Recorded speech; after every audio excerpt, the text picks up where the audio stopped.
नमस्ते मित्रों। मेरे पास कल एक पेशेंट आया जिनको लकवा आ चुका था। लकवा का इलाज उनका हो गया, तथापि उनको अभी जंघा के जोड़ों में, घुटनों के जोड़ में काफी दिक्कत है।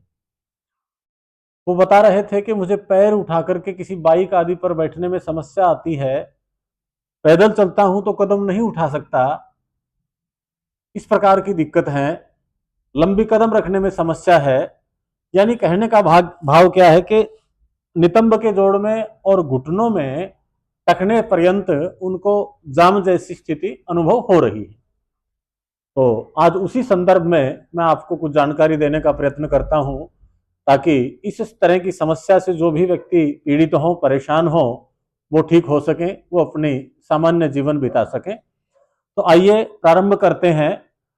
सबसे पहले ऐसी जब स्थिति हो तो व्यक्ति को ठंडी, खट्टी और बादी युक्त चीजों से परहेज करना चाहिए। यानी जो शीत प्रकृति के पदार्थ हैं, जो वात कारक पदार्थ हैं, जैसे आलू, अरबी, भिंडी, बैंगन, गोभी, उड़द, और ठंडे में दही, लस्सी, छाछ आदि खट्टे पदार्थ कोई भी ना लें। और परहेज का ध्यान रखते हुए, आजकल ठंड बहुत ज्यादा पड़ रही है उत्तर भारत में, तो अच्छी प्रकार से वस्त्रों को पहन करके रखें, ताकि ठंड आपके शरीर को पीड़ित कम से कम करे। उसके बाद नियमित, जिनको बहुत ज्यादा जकड़न दर्द है, तो वो तेलों की मालिश कर सकते हैं। जैसे प्रसारिणी तेल है, पीड़ानील तेल है, और आपका महानारायण तेल है। कोई से भी आप तेल को ले सकते हैं। और इनके गुण वृद्धि के लिए इसके साथ एक छोटी सी शीशी आती है दिव्य धारा की, मात्र 40-42 रुपए की ये छोटी सी शीशी है। ये उसके अंदर डाल दें और अच्छी प्रकार से घोल करके प्रभावित जोड़ों पर, जिन संधियों में जकड़न है, जिनके अंदर दबाव महसूस होता है, जिनको खोलने में दिक्कत आती है, उन जोड़ों पर, खास करके नितंब के जोड़ पर करते हैं तो गोलाकार में, और घुटनों में करते हैं तो गोलाकार में, और बीच की मांसपेशियों में कहीं जकड़न है तो लंबाकार में मालिश करें। और मालिश करने से पूर्व तेल को थोड़ा सा गुनगुना कर लेना चाहिए। यदि आप धूप में बैठ करके करते हैं तो थोड़ी देर पूर्व तेल को धूप में रखें, अथवा आग पर आप थोड़ा सा गर्म कर सकते हैं। मालिश करने के बाद आप व्यायाम के लिए तैयार हो जाएं। व्यायाम करने के लिए आप रेडी हो जाते हैं, तो हम छोटे छोटे सूक्ष्म व्यायाम से प्रारंभ करते हैं। निचले भाग की एक्सरसाइज में आपको बताऊंगा। आज हमने पैरों को फैला लिया और धीरे धीरे धीरे धीरे अंगुलियों को आगे पीछे सहजता से, जल्दबाजी करने की जरूरत नहीं है। धीरे हो रही है तो आप धीरे ही करें, जल्दी से कर पा रहे हैं तो कर लें, इसमें कोई नुकसान नहीं है। इतना 10-20 बार, 25 बार तक आप कर लें, 50 बार कर लें, कोई नुकसान नहीं। इसके बाद पूरे पंजे को सामने दबा करके रखना, 10 सेकंड रोकना, भीतर खींचना, और 10 सेकंड इसी स्थिति में रोक लेना। इसमें और अच्छा लाभ लेने के लिए, घुटने का व्यायाम साथ जोड़ने के लिए, आप इसमें क्या कर सकते हैं, घुटने से नीचे प्रेशर देते हैं इस प्रकार से, जैसे कोई बोतल वगैरह रख करके हम इसमें दबा सकते हैं, यूं इस प्रकार से। घुटने में दर्द हो तो ये कर लें, अन्यथा इसको वैसे ही आप रखें और यूं भीतर खींचते समय ये स्थिति रखें, सामने दबाते हुए पंजे को खींच दें। ये भी लगभग 10 से 20 बार तक आप इसको कर लें। इसके करने के बाद यदि आपको घुटने में दर्द नहीं है, घुटने में दर्द हो, तो आप इनको साइड बाय साइड ना करें। घुटने में दर्द वाले व्यक्ति केवल आगे पीछे ही करें। बाकी जिन्हें घुटने में दर्द ना है वो लेफ्ट राइट, वही 15-20 बार, 30 बार, 40 बार तक आप आराम से कर सकते हैं। उसके बाद इसको रोटेट करें चारों तरफ, क्लॉकवाइज और एंटी क्लॉकवाइज इसको घुमा लें। धीरे धीरे, हो सकता है आप इतना ना कर पाए, आपसे इतना हो तो इतना ही करिए आप धीरे धीरे। और आप इसकी अच्छी प्रकार से मालिश करते हैं और फिर एक्सरसाइज करते हैं तो आप अच्छे प्रकार से इनको कर पाएंगे। भले आपको 5, 7, 10 दिन लगे उसके लिए, लेकिन निराश न हो और रेगुलर इस क्रिया को आप करें। ये करने के बाद आप धीरे धीरे पैरों से थपथपाइए, लगभग 100 बार आप करें। लेकिन जिनके घुटने के ज्वाइंट में ज्यादा घिसावट हो, कार्टिलेज घिसे हुए हो, हड्डियां टकराती हो, बहुत ज्यादा पीड़ा हो रही हो, तो इस क्रिया को आप छोड़ दें और ये वाली उपरोक्त जो पहले क्रिया बताई है इनको आप कर लें। इसके बाद एक पैर को मोड़ करके और जंघा पर रखें। आप इतना रख पाते हैं, आपका पैर ज्यादा नहीं मुड़ता तो इतना रख ले, अन्यथा आप अधिकतम इसको भीतर तक सिकोड़ करके रखें। श्वास भरते हुए घुटने को जमीन पर टिकाने का प्रयत्न करें और श्वास छोड़ते हुए घुटने को छाती पर लगाएं। यहां 5-7 सेकंड रोकें और इस क्रिया की पुनरावृत्ति 10 से 20 बार आप इसको कर लें।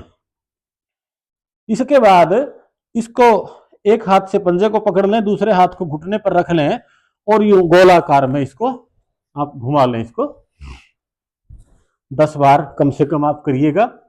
धीरे धीरे अभ्यास बढ़ाते हुए आप 20 बार तक कर सकते हैं। फिर इसको विपरीत दिशा में, ये भी संख्या उतनी ही रखें, 10 से 20 बार। फिर जैसे छोटे बालक को हम गोद में ले लेते हैं, उसी प्रकार से इस पैर को हमने गोद में ले लिया दोनों हाथों में, और छोटे बच्चे को जैसे झुलाते हैं उसी प्रकार से इसको पैर को आप लाड लडाइए, पैर को झुला दीजिए। सारा दिन ये हमारा भार ढोता है तो थोड़ी देर हम भी इसको गोद में लेकर के मूवमेंट करा रहे हैं तो ये रिलैक्स होगा, हमारे नितंब के जोड़ को विश्राम मिल रहा है, उसको आराम मिल रहा है, फ्लेक्सिबिलिटी उसकी बढ़ जाएगी। इसके बाद इस पैर को सीधा कर लें और दूसरे पैर से वही प्रक्रिया दोहरा लें।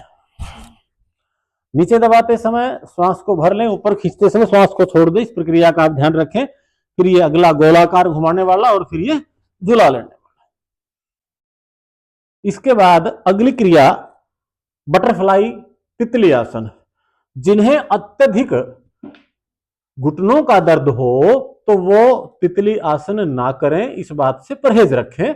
बाकी जिन्हें बहुत ज्यादा घुटनों में दर्द नहीं है, केवल जकड़न है, विशेष करके जंघा में, उनके लिए बड़ा जबरदस्त है ये आसन। तो धीरे धीरे यहां से शुरुआत करें, आराम आराम से, और फिर अभ्यास करते करते बिल्कुल पैरों को नीचे जमीन से स्पर्श कराइए और कोहनियों पर ऊपर भी स्पर्श कराएं। इसको 50 बार से प्रारंभ करते हुए 100-200 बार तक आप बड़े आराम से कर सकते हैं। इसके बाद आप थोड़ा सा और यदि शरीर को अच्छा बनाना चाहते हैं तो यही कोण आसन आप कर सकते हैं। यहां पर श्वास भर लेना और श्वास छोड़ते हुए आगे झुक जाना।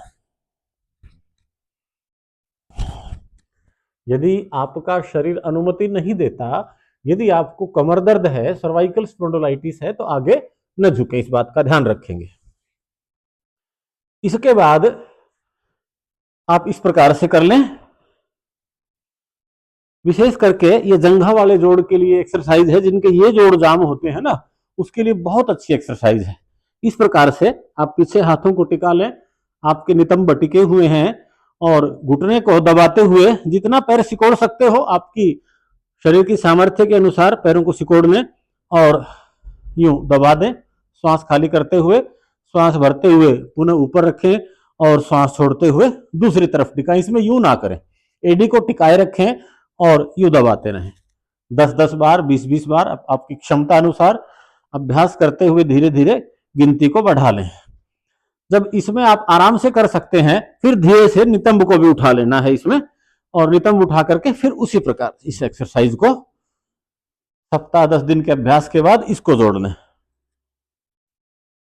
इसके बाद अगला ये उद्राकर्ष आसन, जो हेल्दी है, आपका पेट हल्का है और आपके जोड़ लचीले हो जाते हैं कुछ दिन के अभ्यास के बाद, तो फिर आप इस एक्सरसाइज को करें। ये कब्ज को दूर करने वाली क्रिया भी है। जब हम शंख प्रक्षालन करते हैं तो पानी पी पी करके 5 आसन जो किए जाते हैं, उनमें से एक ये क्रिया है शंख प्रक्षालन। इसके करने से हमारा पेट अच्छा होता है, आंतें स्वस्थ होती हैं, पेट की, नितंब की, थाई की एक्स्ट्रा फैट बर्न हो जाती है। बहुत उत्तम आसन है। इसके बाद आप लेट करके 2-3 आसन इसमें जोड़ सकते हैं। देखिए वो भी आपको बता देता हूं। सहजता से एक एक पैर से साइकिलिंग, क्लॉकवाइज और एंटी क्लॉकवाइज। इसी प्रकार दूसरे पैर से क्लॉकवाइज, एंटी क्लॉकवाइज। यदि आपका पेट स्वस्थ है, आपके पेट में ताकत है, तो दोनों पैरों से भी आप बड़े आराम से कर पाएंगे, अथवा यूं भी आप कर सकते हैं। बुजुर्गों के लिए बहुत अच्छा व्यायाम है, रोगी व्यक्ति के लिए अति उत्तम व्यायाम है। आपका पेट स्वस्थ होता है, घुटने के जोड़ आपके लचीले होते हैं, बहुत अच्छी एक्सरसाइज है बुजुर्गों के लिए, ये करें। इसके बाद आप दोनों पैरों को हवा में झुलाते हुए दाएं बाएं जितना आप सहन कर सकते हैं, जबरदस्ती नहीं करना, इसमें झटका लग सकता है। आप अतिरिक्त क्रिया इसमें कोई भी ना करें, आपकी सामर्थ्य के अनुसार करें इसमें। फिर वो जो क्रिया हमने बैठ करके की थी उसी को यहां भी आप दोहरा सकते हैं।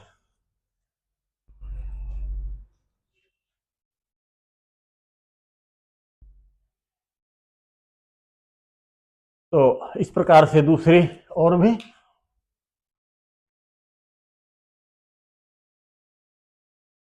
आप करते करते जब और सबल हो जाते हैं तो इससे पाद वृत्तासन आप कर लें, क्लॉकवाइज एंटी क्लॉकवाइज, दोनों पैरों से बारी बारी।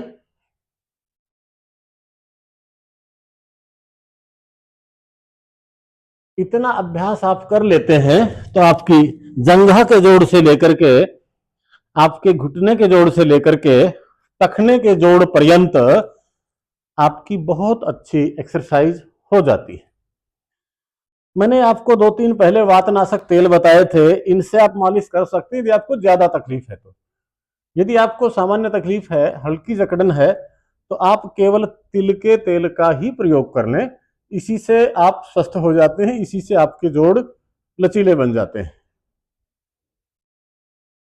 यदि किन्हीं को किसी प्रकार का कोई इन्फ्लेमेशन है, कहीं सूजन है, तो आप पुनर्नवा मंडूर की 1-1 या 2-2 टेबलेट दोनों समय भोजनोपरांत ले सकते हैं। वो ऑर्थोग्रिट देना। जिन्हें अत्यधिक वात दोष हो, बहुत ज्यादा तकलीफ है, तो पीड़ानिल गोल्ड 2-2 गोलियां सवेरे शाम खाली पेट आप ले सकते हैं गर्म पानी से, अथवा पीस करके शहद से भी ले सकते हैं। ये बहुत उत्तम औषधि है। स्वर्ण भस्म का इसमें योग है, घृतवात चिंतामणि, महावात विध्वंसन रस आदि का इसमें मिश्रण है, तो इसका प्रयोग आप कर सकते हैं। एक हमारी आती है ऑर्थोग्रिट, जिनकी हड्डियां कमजोर हैं, ऑस्टियोआर्थराइटिस है जिनको है, जिनकी हड्डियां खोखली हो गई हैं, वो ऑर्थोग्रिट को ले लें। लाक्षादि गुग्गुलू का प्रयोग कर सकते हैं। तो इस प्रकार की औषधियों से आप मदद ले सकते हैं, लेकिन नियमित व्यायाम जरूर करें, और साथ ही साथ कपालभाति आप अच्छे से करें। कपालभाति आप नियमित ठीक करते हैं, आपकी सेंट्रल गवर्नमेंट ठीक रहती है, आपका मध्य प्रदेश ठीक रहेगा। इसके करने से आपकी पाचन क्रिया अच्छी होगी, और आपको जितना कैल्शियम चाहिए उतना आपके सामान्य भोजन से आपको प्राप्त होगा। फिर भी यदि आपको कैल्शियम की डेफिशिएंसी है तो विटामिन डी पतंजलि का आता है, वो ले सकते हैं। इन्हीं बातों के साथ आज इतना ही। आपका अपना रणधीर योगार्थी, पतंजलि मेगा स्टोर, चरखी गेट, चरखी दादरी से। आप जरूर कमेंट करके बताएं आपको वीडियो कैसी लगी, और आपका कोई प्रश्न हो, आप पूछना चाहते हैं, तो जरूर आप प्रश्न डाल सकते हैं। व्हाट्सएप पर मैसेज भेज करके आप व्यक्तिगत भी परामर्श ले सकते हैं। हमारा फोन नंबर नोट कर लीजिए, 8950096227। प्रणाम।